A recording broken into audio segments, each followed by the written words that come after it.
আচ্ছা, আমি কিছু ওকে।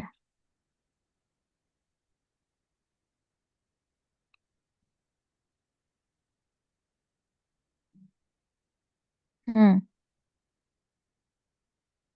আচ্ছা, কি অবস্থা সবার? তো আজকে হচ্ছে কি আমাদের রক্ত এবং সঞ্চালনের উপর দ্বিতীয় এবং শেষ ক্লাস। এবং আজকে মানে আজকে এবং গতকাল ক্লাসে যে টপিকগুলো পড়ানো হয়েছে সেটার উপর কিন্তু কালকে যে ডেইলি এক্সাম, তাহলে ব্লাড এবং সার্কুলেশনের উপর কালকে যে ডেইলি এক্সামটা আছে ওইটা কিন্তু তোমরা সবাই অংশগ্রহণ করতে পারবা।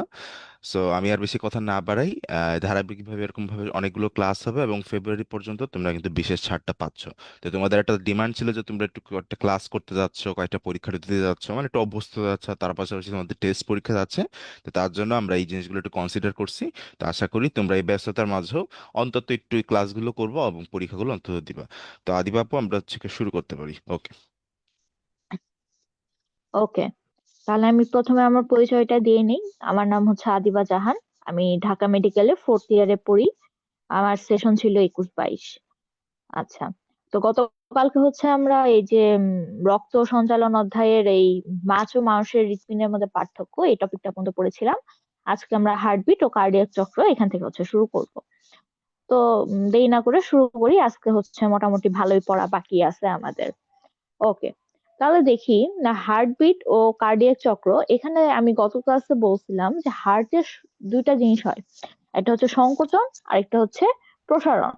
তাহলে হার্টে যখন সংকোচন হয় এই সংকোচনটাকে আমরা বলতেছি সিস্টল, আর যখন প্রসারিত হচ্ছে তখন আমরা তাকে বলতেছি ডায়াস্টল।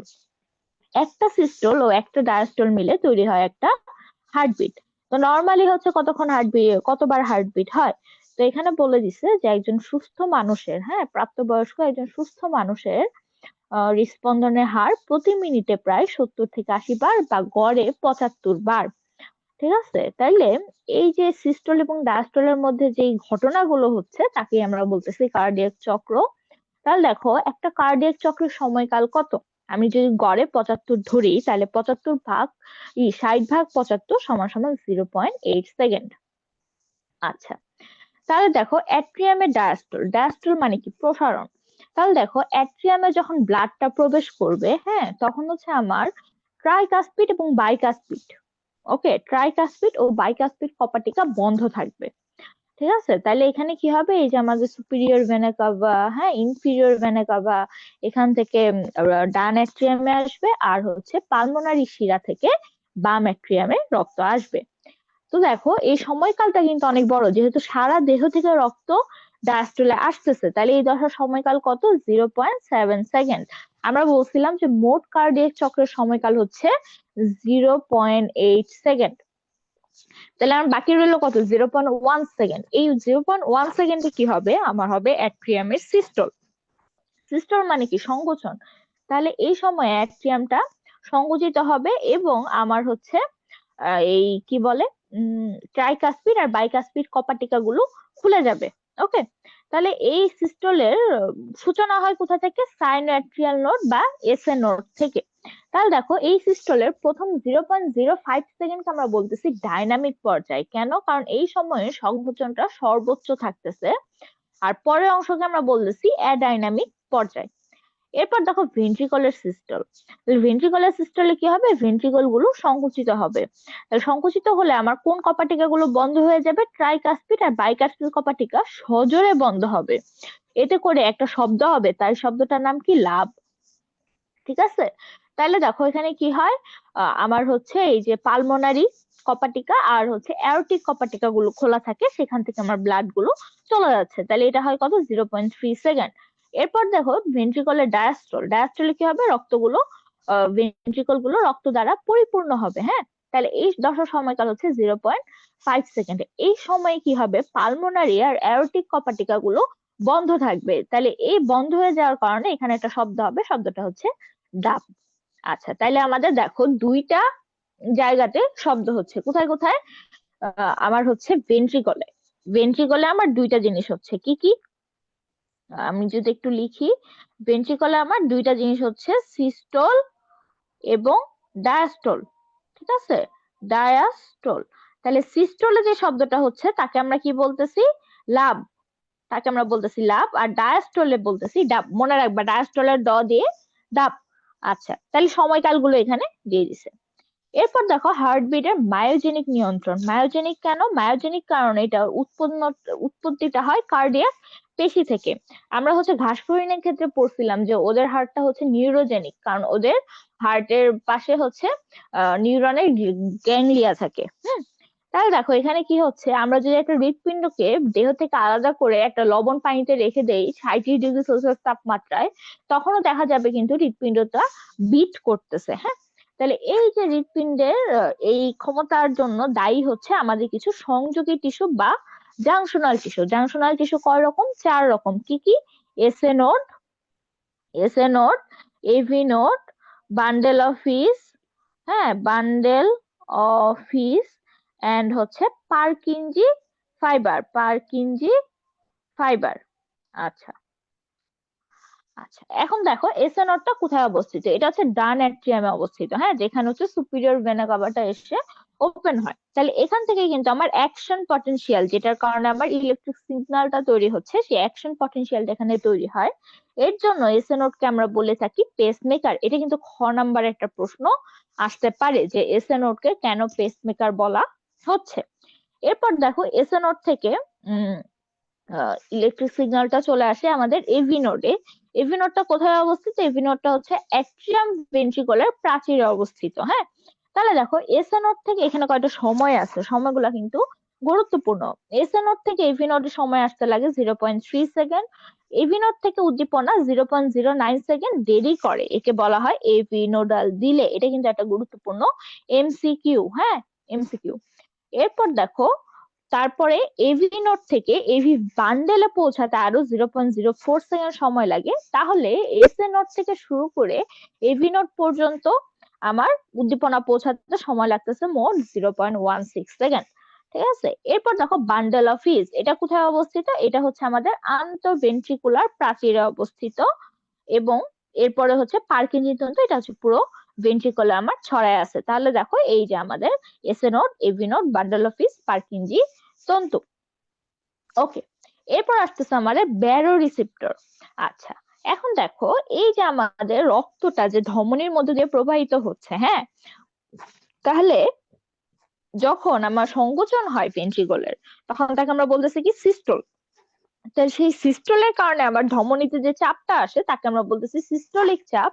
আর ভেন্ট্রিকুলার প্রসারণ বা ডায়াস্টোলের জন্য যে চাপটা আসতেছে তাকে আমরা বলতেছি ডায়াস্টোলিক চাপ। তো নর্মালি যখন সংকোচন হয় তখন চাপটা থাকে বেশি।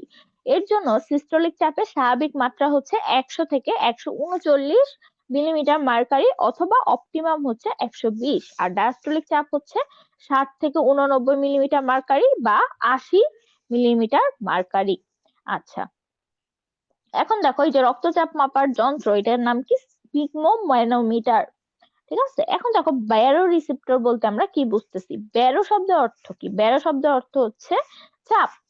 আর রিসেপ্টর মানে কি? যে কোনো কিছু একটা রিসিভ করতেছে, তাহলে যে চাপ রিসিভ করে তাকে আমরা বলতেছি ব্যারো রিসেপ্টর। ব্যারো রিসেপ্টর গুলো আসলে কি? এরা হচ্ছে সংবেদী স্নায়ু। এরা কোথায় কোথায় অবস্থিত? দেখো দুই রকমের ব্যারো রিসেপ্টর আছে, উচ্চচাপ এবং নিম্নচাপ। তাহলে উচ্চচাপ ব্যারো রিসেপ্টর গুলো কোথায় অবস্থিত? এরা হচ্ছে দেখো অ্যাওরটিক আর্চ, ডান ও বাম ক্যারোটিড আর্টারি, সাইনাসে। হ্যাঁ তাহলে দেখো এখানে কি হয়, যখন আমার রক্তচাপ বেড়ে যায়, তখন হচ্ছে আমার এই যে ভ্যাসোমোটর সেন্টার থাকে মেডুলাতে, সেই ভ্যাসোমোটর সেন্টারটা দমিত হয়। দমিত হওয়ার ফলে কি হয়, আমার রক্তচাপ কমে যায়।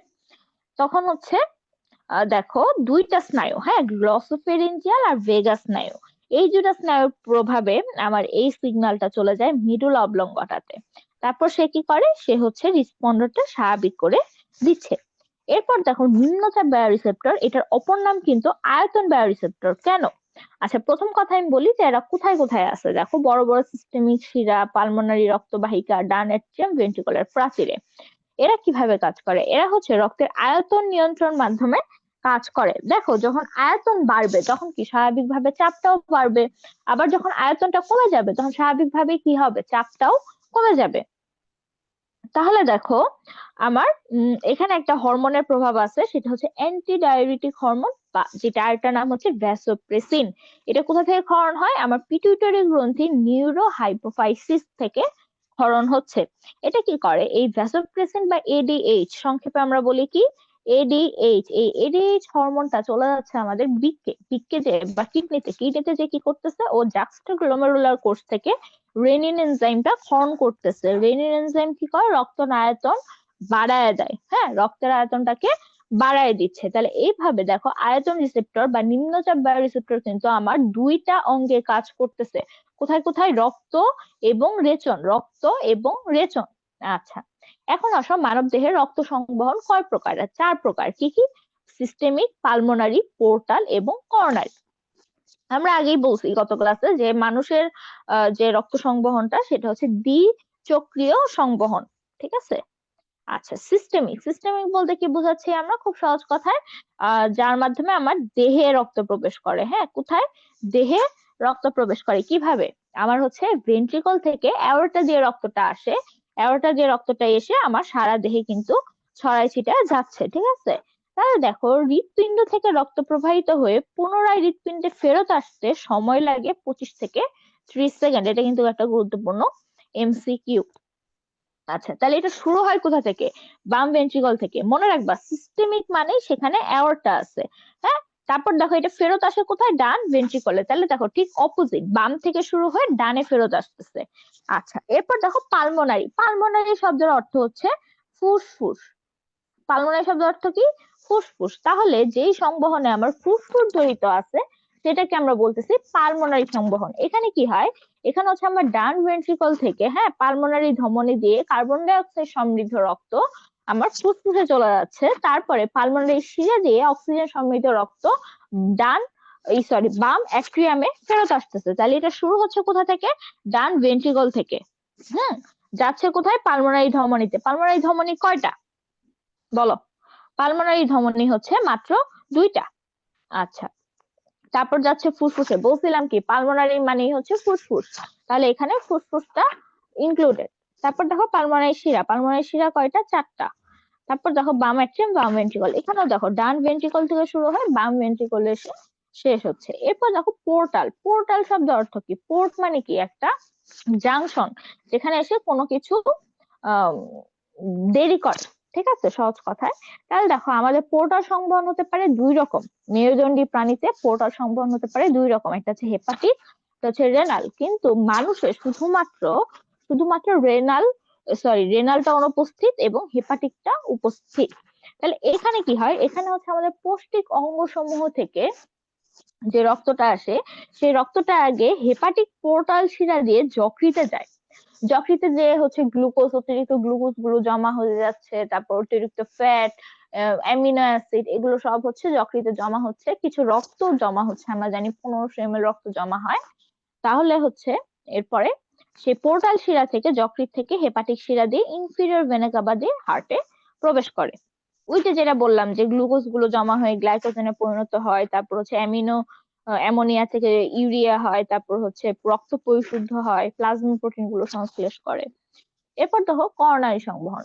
এটা কি? এটা হচ্ছে দেখো, যে নিজে রক্ত পাম্প করতেছে তার নিজেরও তো পুষ্টি দরকার আছে। তাহলে সে কে? সে হচ্ছে আমাদের হৃৎপিণ্ড। তাহলে হৃৎপিণ্ডেরও কি প্রয়োজন? রক্তের প্রয়োজন। তাহলে এখানে যেই সংবহনের মাধ্যমে আমাদের হৃৎপিণ্ডে রক্ত প্রবেশ করতেছে এবং হৃৎপিণ্ড থেকে রক্তটা বের হয়ে আসতেছে, সেই প্রসেসটাকে আমরা বলতেছি করোনারি সংবহন। তাহলে এখানে আমার দেখো স্পেশাল একটা জিনিস আছে, করোনারি ধমনী আর হচ্ছে করোনারি শিরা। তাহলে সিস্টেমিক ধমনী থেকে করোনারি ধমনীতে আসে, তারপর হৃৎপ্রাচীরে যায়, তারপর শিরা, তারপর ডান অ্যাট্রিয়াম। আচ্ছা, এরপর দেখো হৃৎপিণ্ডের বিভিন্ন অবস্থা কি কি আছে। বুকের ব্যথা। এখন বুকের ব্যথা, আমাদের বুকে কি কি থাকে? আমাদের বুকে আছে ফুসফুস, আমাদের বুকে আছে হৃৎপিণ্ড, আমাদের বুকে আছে কি? প্লুরা, পেরিকার্ডিয়াম, হ্যাঁ। তাহলে কি কি হতে পারে? দেখো, প্লিউরেসি, এটা কি? ভাইরাসের সংক্রমণের কারণে ফুসফুসের প্রদাহ। তারপর দেখো নিউমোনিয়া। নিউমোনিয়া তো আমরা সবাই জানি যে ব্যাকটেরিয়ার কারণে হয়। কোন ব্যাকটেরিয়া? স্ট্রেপ্টোকক্কাস নিউমোনি, ঠিক আছে, নিউমোনি। এরপর দেখো পালমোনারি এম্বোলিজম। এখানে কি হচ্ছে? এখানে হচ্ছে যদি কোথা থেকে জমাট বাঁধা রক্ত ফুসফুসে প্রবেশ করে, তখন হচ্ছে পালমোনারি পেশিগুলো ক্ষয় হয়ে যায়, বুকে ব্যথা হয় এবং কাশি হয়। এরপর দেখো কোস্টোকন্ড্রাইটিস। কোস্টো শব্দের অর্থ কি? পাঁজর বা রিবস। ওকে, আর কন্ড্রাইটিস মানে কি? আমাদের তরুণাস্থি। তাহলে আমাদের এই যে আমরা জানি রিবস এবং হচ্ছে স্টারনামের মাঝামাঝি জায়গাতে আমাদের কিছু তরুণাস্থি আছে। সেই তরুণাস্থি গুলোতে যদি প্রদাহ হয় তাহলে বুকে ব্যথা হতে পারে। এছাড়াও পশুকা যদি ভাঙে, পেশি টান হয়, স্নায়ুতে চাপ, পিত্ত পাথর, গল ব্লাডারে যদি স্টোন হয়, এরপর দেখো দুশ্চিন্তা, বাতঙ্গগ্রস্ত। আচ্ছা, এরপর দেখো কার্ডিওভাস্কুলার রোগ। আচ্ছা, কার্ডিওভাস্কুলার রোগ বলতে আমরা কি বুঝি? কার্ডিও কার্ডিও শব্দের অর্থ কি? হৃৎপিণ্ড, এবং ভাস্কুলার মানে কি? ধমনী বা শিরা। তাহলে আমাদের হৃৎপিণ্ড এবং রক্তনালিকার যদি কোনো রোগ হয় তাকে আমরা বলতেছি কার্ডিওভাস্কুলার রোগ। তাহলে এরকম রোগ কি কি আছে দেখো। কার্ডিওমেগালি, মেগালি শব্দের অর্থ হচ্ছে বড় হয়ে যাওয়া, তাহলে হৃৎপিণ্ড বড় হয়ে যাওয়াকে আমরা বলতেছি কার্ডিওমেগালি। এরপর দেখো হার্টের ভালভের রোগ, ঠিক আছে, যদি ভালভ গুলো অকার্যকর হয়ে যায়। এরপর দেখো কনজেনিটাল হার্ট ডিজিজ। কনজেনিটাল শব্দের অর্থ কি? জন্মগত, ঠিক আছে, জন্মগত। তাহলে জন্মগত ভাবে কারো যদি হৃৎপিণ্ডে কোনো অসুবিধা থাকে। এরপর দেখো পেরিকার্ডাইটিস। আমরা জানি হৃৎপিণ্ডের আবরণকে আমরা বলতেছিলাম পেরিকার্ডিয়াম, তাহলে পেরিকার্ডিয়ামের প্রদাহকে আমরা বলবো পেরিকার্ডাইটিস। এরপর দেখো কার্ডিওমায়োপ্যাথি, তাহলে হৃৎপেশির যদি কোনো রোগ হয় তখন আমরা তাকে বলবো কার্ডিওমায়োপ্যাথি। এরপর দেখো রিউমেটিক ফিভার, এটা হচ্ছে স্ট্রেপ্টোকক্কাল ব্যাকটেরিয়ার কারণে প্রথমে রিউমেটিক ফিভার হয়, সেখান থেকে আমার হৃৎপিণ্ডে রোগ হয়। তাহলে দেখো করোনারি হৃদরোগ। করোনারি হৃদরোগের অপর নামকে আমরা বলি কি? ইস্কেমিয়া। ইস্কেমিয়া শব্দের অর্থ কি? ইস্কেমিয়া শব্দের অর্থ হচ্ছে যে জায়গাতে অক্সিজেন চলাচলটা কম। হ্যাঁ, অক্সিজেন চলাচলটা কম। তাহলে দেখো কি কি হতে পারে? অ্যানজাইনা হতে পারে, হার্ট অ্যাটাক হতে পারে, হার্ট ফেলিওর হতে পারে। হ্যাঁ, তাহলে দেখো এই করোনারি হৃদরোগ এটা কেন হয়? কারণ হচ্ছে আমাদের এই যে হৃৎপিণ্ডে প্রবেশ করে কোন ধমনী? করোনারি ধমনী। কোন ধমনী? করোনারি ধমনী। তাহলে সেই করোনারি ধমনী যদি কোনো কারণে শুরু হয়ে যায়, কিভাবে শুরু হয়ে যায়? সেখানে হচ্ছে আমার প্লাক জমা হয়। প্লাক কি? প্লাক হচ্ছে চর্বির দলা, সহজ কথায়। তাহলে যদি আমার প্লাক জমা হয় সেটাকে আমরা বলতেছি কি? অ্যাথেরোস্ক্লেরোসিস। অ্যাথেরোস্ক্লেরোসিস। তাহলে সেখানে প্লাক জমা হচ্ছে এবং প্লাক গুলো কি করে? বড় হতে থাকে এবং আমার ধমনীটাকে সরু করে দেয়। আচ্ছা, তাহলে আমাদের এই যে বললাম যে করোনারি হৃদরোগের কয়েকটা ধরন হচ্ছে angina, heart attack, heart failure. তাহলে আমরা দেখবো অ্যানজাইনা। অ্যানজাইনা শব্দের অর্থ হচ্ছে বুকে ব্যথা। বুকে ব্যথা, কারোর যদি কোনো কারণে 30 মিনিট বা এর অধিক সময় ধরে বুকে ব্যথা হয় তখন আমরা সেটাকে অ্যানজাইনা বলতে পারি। তাহলে অ্যানজাইনা কয় রকম আছে? 3 রকমের আছে: সুস্থিত, অস্থির, প্রিজনমেন্টাল। আচ্ছা, সুস্থিত অ্যানজাইনা বলতে আমরা কি বুঝি? যে অ্যানজাইনাটা কোনো পরিশ্রমের সময় বুকে ব্যথা করে কিন্তু রেস্ট নিলে সেরে যায় তাকে আমরা বলতেছি সুস্থিত অ্যানজাইনা। ঠিক আছে, এক্ষেত্রে কেবল পরিশ্রমের সময় বুকে ব্যথা হচ্ছে, বিশ্রাম নিলে চলে যাচ্ছে। অস্থির, অস্থির কি? রেস্টের সময়ও বা বিশ্রামের সময়ও তোমার বুকে ব্যথা হচ্ছে। আচ্ছা, এটা কি? দেখো হার্ট অ্যাটাকের পূর্ব লক্ষণ। আর প্রিজোমেটালটা কি? বিশ্রামের সময় হয়, ঘুমের সময় হয়, বা ঠান্ডার কারণে হয়। অ্যানজাইনার প্রধান লক্ষণ কি? প্রধান লক্ষণ হচ্ছে স্টারনাম, আমাদের যে হাড়টা আছে স্টারনাম, সেই স্টারনামের পেছনে বুকে ব্যথা হবে এবং ব্যথাটা কি হবে? 5 থেকে 30 মিনিট স্থায়ী হবে। এই ব্যথাটা দেখো আশেপাশে ছড়ায়, গলা, কাঁধ, চোয়াল, বাহু, পিঠ, দাঁতে।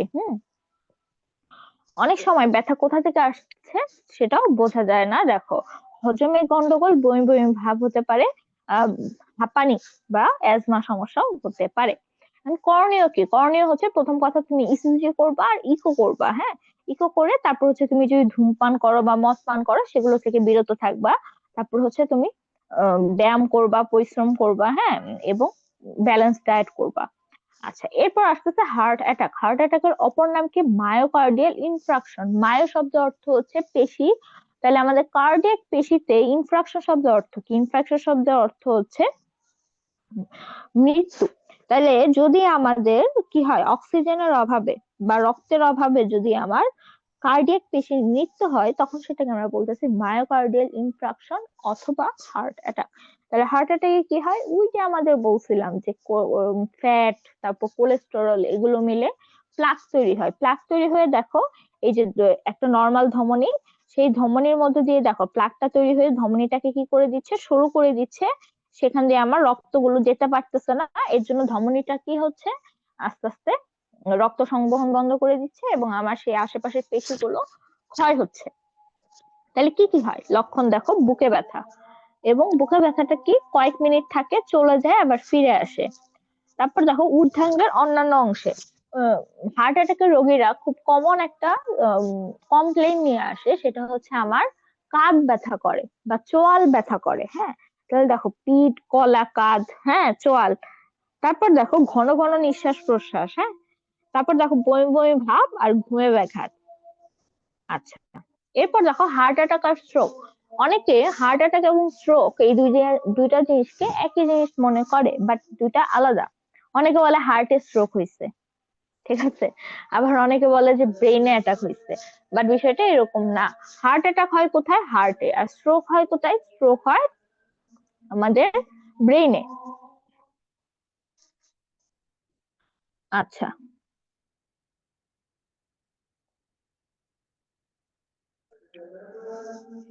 এরপর দেখো, তাহলে দেখো স্ট্রোক হয় কোথায়? ব্রেইনে। তাহলে প্রথম কথা হচ্ছে হার্ট অ্যাটাক যদি আমাদের করোনারি ধমনীটা শুরু হয়ে যাওয়ার ফলে হৃদপেশি মরে যায়, তখন আমরা সেটাকে বলতেছি হার্ট অ্যাটাক। আর যদি মস্তিষ্কে যারা রক্ত বহন করে, যে ধমনীগুলো, যেমন কি ক্যারোটিড ধমনী, ওখানে যদি ব্লকেজ হয় বা শুরু হয়ে যায়, তখন তাকে আমরা বলতেছি স্ট্রোক। ঠিক আছে, তারপর দেখো কি হয়, হার্ট অ্যাটাকের ফলে বুকে ব্যথা হয়, হ্যাঁ, শ্বাসকষ্ট হতে পারে, শীতল ঘাম, এটা কিন্তু খুব গুরুত্বপূর্ণ, এটা আমাদের একবার এমসিকিউতে আসছিল যে শীতল ঘাম হয় কোন রোগে? হার্ট অ্যাটাকে। ঠিক আছে, এরপর দেখো স্ট্রোকের ফলে কি হয়, খুব কমন একটা জিনিস হয় প্যারালাইসিস, তারপরে মেমোরি লস হতে পারে, বাক লোপ, চেতনা লোপ, রক্তক্ষরণ। আচ্ছা, কোনটা বেশি খারাপ বলো? বেশি খারাপ হচ্ছে স্ট্রোক। ঠিক আছে, আচ্ছা, এরপর আসো হার্ট ফেলিওর। হার্ট ফেলিওরটা কি? যখন হার্ট কাজ করতে পারে না। সহজ কথায় হার্টের কাজ কি? হার্টের কাজ হচ্ছে রক্ত পাম্প করা। তাহলে হার্ট যদি রক্ত পাম্প না করতে পারে, তখন তাকে আমরা বলতেছি হার্ট ফেলিওর। তাহলে হার্ট ফেলিওরে কি হয়, আম, আমাদের কি কি কারণে হার্ট ফেলিওর হতে পারে? দেখো, হার্ট অ্যাটাকের কারণে হতে পারে, উচ্চ রক্তচাপের কারণে হতে পারে, হৃৎপিণ্ডের কপাটিকার রোগ হলে হতে পারে, তারপর ইসকেমিক হৃদরোগ মানে ব্লকেজ হলে হতে পারে, অ্যারিথমিয়া, ছন্দপতন মানে কি অ্যারিথমিয়া যদি হয়। হ্যাঁ, তারপর দেখো অতিরিক্ত রক্ত শূন্যতার জন্য ধূমপান, মদ পান, অতিরিক্ত মানসিক চাপ। আচ্ছা, হার্ট ফেলিওর লক্ষণ, প্রথম কথা দেখো শ্বাসকষ্ট হয়। আচ্ছা, তারপর দেখো মিউকাস সহ কাশি। তারপর দেখো টিস্যুতে তরল জমে ফুলে ওঠে, এটাকে কি বলি আমরা? ইডেমা। হ্যাঁ, এটাকে বলি আমরা ইডেমা। আচ্ছা, তাহলে দেখো হার্ট ফেলিওর প্রতিকার কি করতে হবে? খুব সহজ কথায় তোমাকে ব্যালেন্স ডায়েট করতে হবে, চর্বি জাতীয় খাবার পরিবার কি বলে বাদ দিতে হবে, তারপর হচ্ছে ধূমপান, মদপান করা যাবে না, তারপর হচ্ছে তোমার শারীরিক পরিশ্রম করতে হবে, ব্যায়াম করতে হবে। হ্যাঁ, তাহলে এগুলা। আচ্ছা, কাদের ক্ষেত্রে হার্ট ফেলিওর বেশি হয়? ছেলেদের ক্ষেত্রে।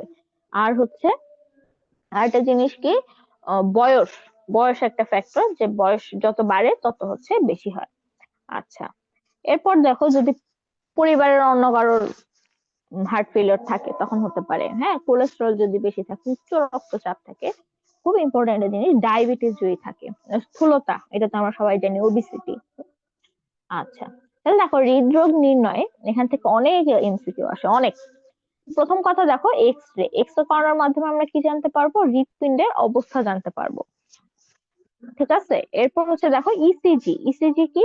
আমাদের হৃৎপিণ্ডের প্রাথমিক রোগ নির্ণয়। একটা ইসিজি করে তুমি দেখতে পারবা যে হৃৎপিণ্ডটা ঠিকঠাক ভাবে কাজ করতেছে কিনা।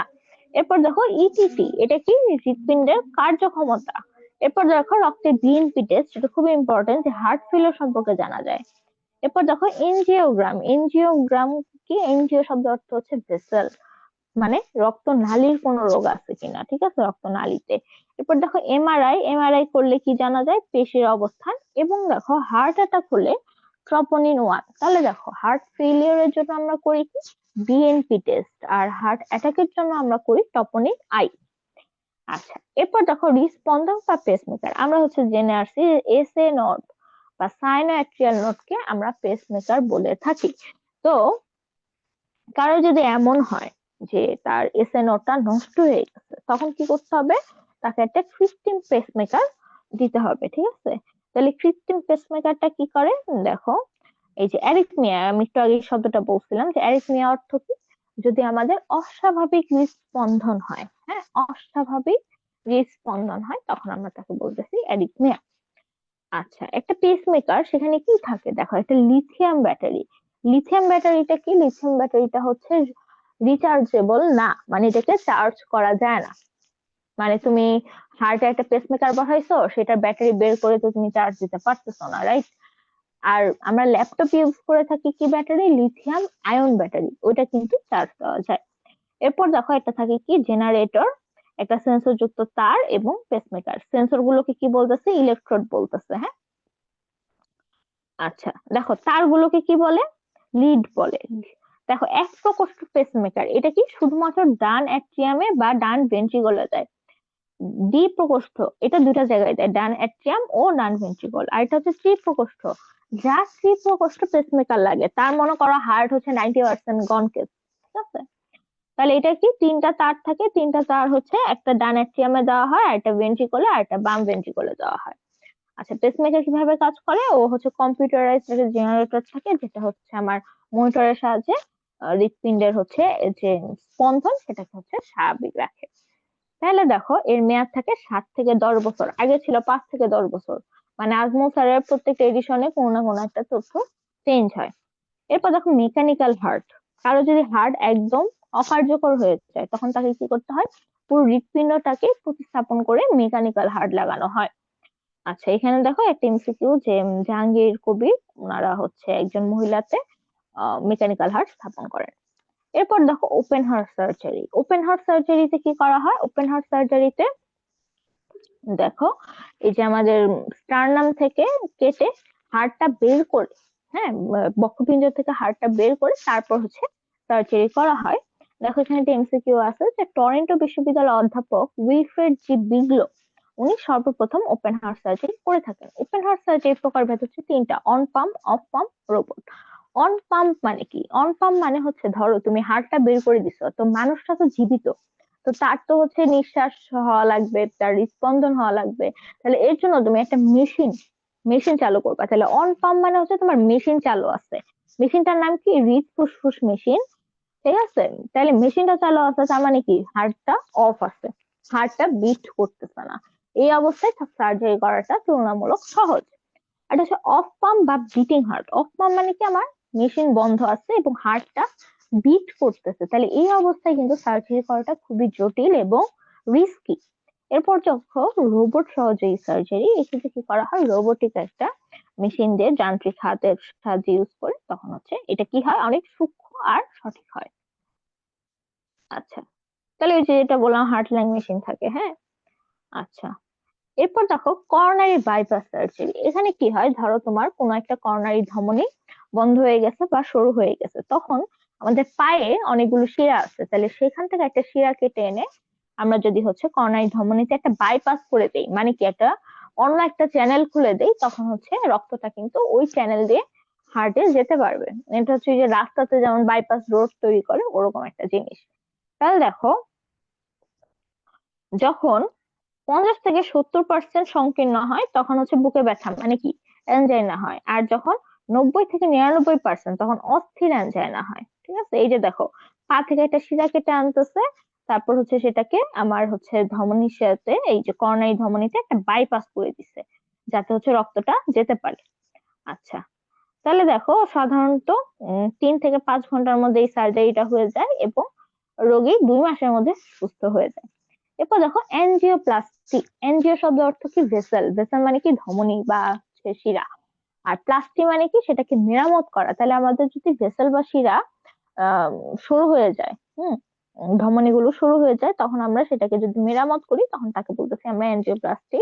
এটা দেখো সর্বপ্রথম অ্যান্ড্রেস গ্রয়েনজি, উনি হচ্ছেন এই পদ্ধতিটা প্রয়োগ করেন। এনজিওপ্লাস্টির প্রকারভেদ আমরা যদি একটু ছবিটা খেয়াল করি, দেখো বেলুন, মানে কি একটা ধমনীর মধ্যে একটা বেলুন ঢুকাই দেওয়া হয়, তারপর সেটাকে ফুলাই দেওয়া হয়, তারপর হচ্ছে ধমনীটা আবার আহ প্রসারিত হয়ে যায়। কিন্তু এই পদ্ধতির কিছু সমস্যা আছে। কি সমস্যা? দেখো এই যে চর্বির যে প্লাগ গুলো কিন্তু রয়েই গেছে, ঠিক আছে? তারপর দেখো লেজার। লেজারে কি করা হয়? লেজার লাইট দিয়ে ওই যে যে প্লাগ গুলো তৈরি হয়েছিল, প্লাগ গুলো ধ্বংস করে দেওয়া হয়। এরপর দেখো অ্যারেক্টমি। এখানে কি করা হয়? ব্লেড দিয়ে, হ্যাঁ ব্লেড দিয়ে প্লাগ গুলোকে কেটে ফেলা হয়। এটা কিন্তু খুব রিস্কি, যে যদি কোনো কারণে আমার ধমনীটা কেটে যায় তাহলেই তো সব গেল। আর এটা হচ্ছে কর্নিয়া স্টেন্টিং, এটাই সবচেয়ে কমন। আমরা জানি কি রিং পরানো, অনেক শুনছো না যে ওর হার্টে 2টা রিং আছে, 4টা রিং আছে এরকম। তাহলে এখানে কি হয়, বেলুনের সাথে একটা স্টেইনলেস স্টিলের একটা রিং দিয়ে দেওয়া হয়। সেই রিংটা ওই হার্টে থেকে যায়, ধমনীতে থেকে যায় আর কি। পরবর্তীতে এটা হচ্ছে কোনো সমস্যা তৈরি করে না। আচ্ছা, তাহলে দেখো নর্মালি কোনটা করা হয়, আর হচ্ছে কর্নার স্টেন্টিংটা নর্মালি করা হয়। এটা কতক্ষণ লাগে, 30 মিনিট সময় লাগে। আচ্ছা, তাহলে এই তো আমাদের আজকের চ্যাপ্টারটা এখানেই শেষ। আসলে আজকে আমাদের চ্যাপ্টারটা ছোট ছিল পড়াটা।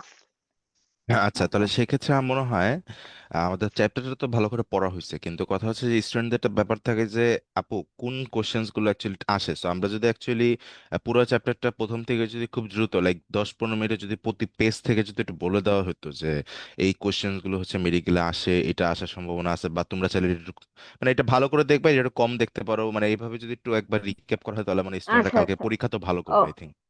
ওকে ওকে। তাহলে হচ্ছে আমি একদম প্রথমে চলে যাচ্ছি, সেখান থেকে যদি আমরা একটু রিক্যাপ করি।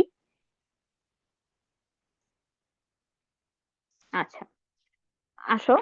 প্রথম কথা হচ্ছে, আমি অন্য একটা কালার ইউজ করতেছি, পার্পল কালার। তাহলে দেখো প্রথম হচ্ছে এই যে এএমসিকিউটা, যে উইলিয়াম হার্ভি সর্বপ্রথম রক্ত সংবহন সম্পর্কে ধারণা দিয়েছেন।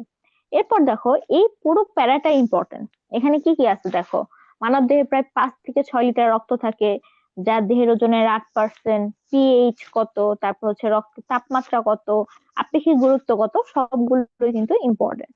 এরপর দেখো কার্ডে বলি, এই জিনিসটা জাস্ট রিডিং পড়বা, এটা খুব বেশি গুরুত্বপূর্ণ না, তাহলে এটা আমি রেখে দিচ্ছি পাশে, জাস্ট রিডিং। ওকে। এরপর দেখো এখানে হচ্ছে একটা এমসিকিউ, যে 55% থাকে প্লাজমা আর 45% থাকে রক্তকণিকা। এরপর দেখো কতটুকু থাকে, দেখো এই যে প্লাজমা থাকে 3 লিটার, হ্যাঁ। তাহলে দেখো এখানে পানি থাকে কতটুকু, কঠিন পদার্থ থাকে কতটুকু, জৈব অজৈব। এরপর দেখো প্লাজমা প্রোটিনের পরিমাণ কত, 7.5%। এরপর দেখো প্লাজমা প্রোটিনের নামগুলো আমি বলে দিছিলাম, GPA5, globulin, prothrombin, albumin, fibrinogen, হ্যাঁ। তারপর দেখো নাইট্রোজেন ঘটিত রেচন পদার্থ কি কি আছে এবং অন্যান্য পদার্থ কি কি আছে, রক্তরসের কাজ। এটাও তোমরা রিডিং পড়বা, হ্যাঁ রিডিং। এরপর দেখো রক্তকণিকা, রক্তকণিকা তৈরির প্রক্রিয়ার নাম কি, হিমাটোপয়েসিস। কি কি রক্তকণিকা আছে, লাল রক্তকণিকা বা ইরাইথ্রোসাইট, সাদা রক্তকণিকা বা লিউকোসাইট, এবং হচ্ছে প্লেটলেট বা থ্রম্বোসাইট বা অনুচক্রিকা। তাহলে তোমরা হচ্ছে এই চার্টটা পড়তে পারো, হ্যাঁ এখানে সবকিছু একদম সংক্ষিপ্ত আকারে দেওয়া আছে। আচ্ছা, এরপরে আসো আমাদের লোহিত রক্তকণিকা নিয়ে কিছু তথ্য, যেমন হচ্ছে কাদের দেহে কতটুকু থাকে, তারপর হচ্ছে রক্ত কম হওয়াকে কি বলে, রক্ত স্বল্পতা, রক্ত বেড়ে গেলে কি বলে, পলিসাইথেমিয়া, হ্যাঁ। তারপর হচ্ছে বৃক্ক কি ক্ষরণ করে, ইরাইথ্রোপয়েটিন। এই জিনিসগুলো তোমরা একটু দেখবা। এরপরে আসো, এই যে আমাদের হিমোগ্লোবিন নিয়ে কিছু তথ্য আছে, যে হিমোগ্লোবিন কতটুকু থাকে, 100 ml রক্তে 16 গ্রাম হিমোগ্লোবিন থাকে। এরপর লোহিত রক্তকণিকার কাজ, এই জিনিসটা তোমরা হচ্ছে রিডিং দিয়ে রাখবা। এরপরে আসো শ্বেত রক্তকণিকা, শ্বেত রক্তকণিকাকে আমরা কি বলি, ভ্রাম্যমাণ প্রতিরক্ষাকারী একক বা মোবাইল ডিফেন্সিভ ইউনিট কতটুকু থাকে, এবং রেশিও খুবই ইম্পর্টেন্ট। এটা আমি বলছিলাম যে 2টা তথ্য আছে, 600:1, 700:1। তোমরা 2টা একটু মনে রাখার চেষ্টা করবা। এরপর আসো এই জিনিসটা একটু দেখবা ছবিতে। আচ্ছা, এরপর দেখো এই যে রক্তকণিকা কমে গেলে, সে রক্তকণিকা কমে গেলে কি বলে, লিউকোপেনিয়া। বেড়ে গেলে কি বলে, লিউকোসাইটোসিস। এবং অস্বাভাবিক হারে বেড়ে গেলে কি বলে, লিউকেমিয়া বা রক্তের ক্যান্সার। এরপর দেখো শ্বেত রক্তকণিকা আছে 2 রকম, গ্রানুলোসাইট, অ্যাগ্রানুলোসাইট, হ্যাঁ। তাহলে দেখো আমি বলছিলাম যে ফিল দিয়ে মনে রাখবা, যে যারা দানাদার তাদের নামের শেষে ফিল আছে। আচ্ছা, তাহলে কি আছে দেখো, মনোসাইট, মনোসাইটের আকৃতি, হ্যাঁ। তারপর হচ্ছে আয়ুষ্কাল। তারপর হচ্ছে কি করে, ফ্যাগোসাইটোসিস করে। লিম্ফোসাইট, লিম্ফোসাইট কয় রকম, 2 রকম, টি, বি। আয়ুষ্কাল কত। তারপর হচ্ছে এরা কি করে, এরা হচ্ছে অ্যান্টিবডি উৎপন্ন করে। এরপর দেখো গ্র্যানুলোসাইট, গ্র্যানুলোসাইট গুলো কারা কারা আছে, নিউট্রোফিল, নিউট্রোফিল কি করে, অ্যামিবয়েড চলন করে, ডায়াবেটিস করে, হ্যাঁ। ও হচ্ছে কি মনোসাইটের মতো ফ্যাগোসাইটোসিস করে। ইউসিনোফিল কি করে, ইউসিনোফিল হচ্ছে অ্যালার্জির বিরুদ্ধে কাজ করে। এরপর দেখো বেসোফিল, বেসোফিল 2টা জিনিস ক্ষরণ করে, 2টাই এইচপি, একটা হচ্ছে হিস্টামিন আর একটা হচ্ছে হেপারিন। সে রক্তকণিকার কাজ পড়ে নিবা। এরপর হচ্ছে দেখো প্লেটলেট, প্লেটলেট গুলো কি, আমাদের সবচেয়ে ছোট কোষ, নিউক্লিয়াস বিহীন, কতটুকু থাকে এবং আয়ুষ্কাল কত। আচ্ছা, অণুচক্রিকার কাজ, এটা আমি গত ক্লাসে ভালো করে পড়াই দিছিলাম যে রক্তকণিকা গুলোকে কেন রক্তকোষ বলা হয় না, এটা আমি বলছি যে খ নাম্বারে আসার মতো একটা প্রশ্ন। আচ্ছা, তারপর তোমরা এই চার্টটা পড়তে পারো, হ্যাঁ, খুব সুন্দর করে বুঝায় সবকিছু দেওয়া আছে।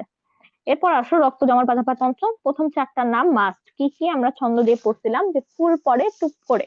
ওকে, এরপরে হচ্ছে তোমরা একটু বাকিগুলোর নাম জাস্ট একবার দেখতে পারো। এরপর দেখো রক্ততঞ্চনের পদ্ধতি, এটা আমি গত ক্লাসে খুব ভালো করে পড়াই দিয়েছিলাম।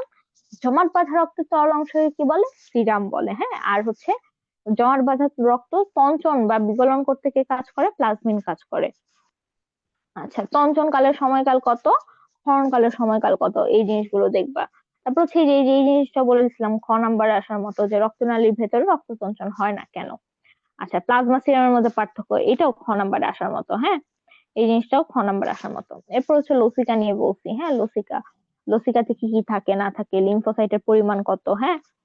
তারপর হচ্ছে দেখো লসিকা তন্ত্র কয়টা আছে, ডান লসিকা তন্ত্র, বাম লসিকা তন্ত্র, লসিকা গ্রন্থি কয় ধরনের আছে? 5 ধরনের। টনসিল কয় ধরনের আছে? 3 ধরনের, হ্যাঁ। কতগুলো লিম্ফ নোড পাওয়া যায়, এই জিনিসগুলো একটু দেখবা। এরপর দেখো প্লীহার বিভিন্ন নাম, লোহিত রক্তকণিকার কবরস্থান বলা হয়, ইমিউনোলজিক্যাল ফিল্টার বলা হয়, হ্যাঁ, ব্লাড ব্যাংক বলা হয়, এই জিনিসগুলো। থাইমাস, থাইমাস কি হয়? ছোটদের থাকে, বড়দের কিন্তু থাকে না। দুইটা হরমোন ক্ষরণ করে, থাইমোসিন আর থাইমোপয়েটিন। আচ্ছা, এরপর লাল অস্থিমজ্জা যায়। এরপর দেখো লসিকা সংবহন, এটা তোমার কিন্তু গ নাম্বারে আসার মতো একটা প্রশ্ন, হ্যাঁ। এই যে ছবি আছে, ছবি সহ তুমি যদি গ নাম্বারে দাও তাহলে খুব সুন্দর একটা প্রশ্ন হবে। এরপর দেখো রক্ত লসিকার মধ্যে পার্থক্য। এরপরে আসতেছে রক্তবাহিকা, ধমনী, শিরা, এদের মধ্যে পার্থক্য, এটাও খ নাম্বারে আসার মতো, হ্যাঁ। এরপর হচ্ছে হৃৎপিণ্ড, হৃৎপিণ্ড কোথায় অবস্থিত, এর আবরণ গুলো কি? আবরণ গুলো কিন্তু খুব ইম্পর্টেন্ট, হ্যাঁ। এই যে আমি একদম ছবি এঁকে বুঝাই দিছিলাম যে একদম বাইরের দিকে থাকে কি? ফাইব্রাস, তারপর থাকে সেরাস, তারপর হচ্ছে সেরাসে আবার দুইটা লেয়ার, প্যারাইটাল, ভিসেরাল, হ্যাঁ।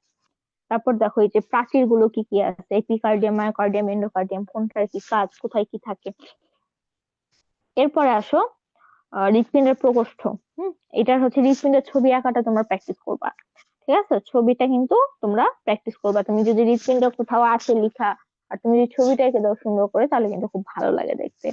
এরপরে আসো যদি আমরা বলি কপাটিকা গুলো, এই জিনিসটাও কিন্তু এমসিকিউ, হ্যাঁ, এমসিকিউর জন্য খুবই খুবই গুরুত্বপূর্ণ। আচ্ছা, এরপরে আসো হৃৎপিণ্ডের সংবহন, এইটা হচ্ছে তোমার ঘ নাম্বারে আসার মতো একটা প্রশ্ন রিটেনে, হ্যাঁ।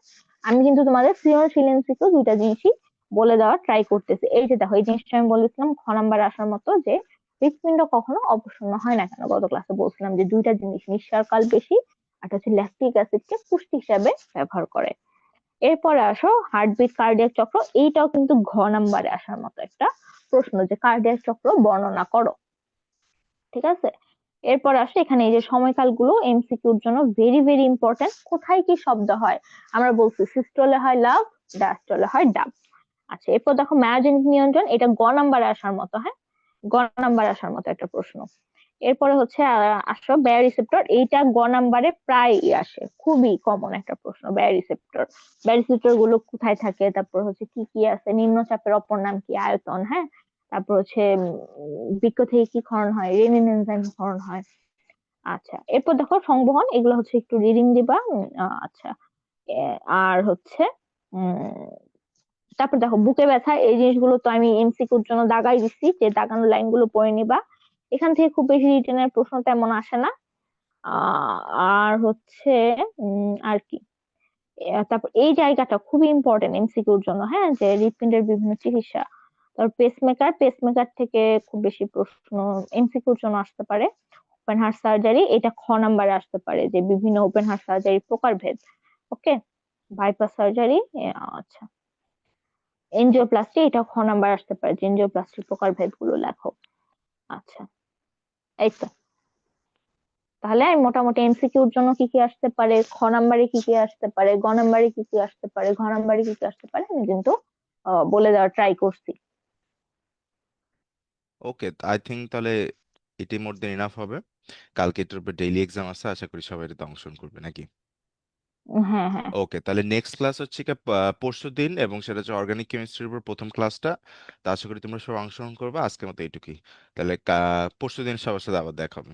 ওকে, থ্যাংক ইউ, হ্যাঁ।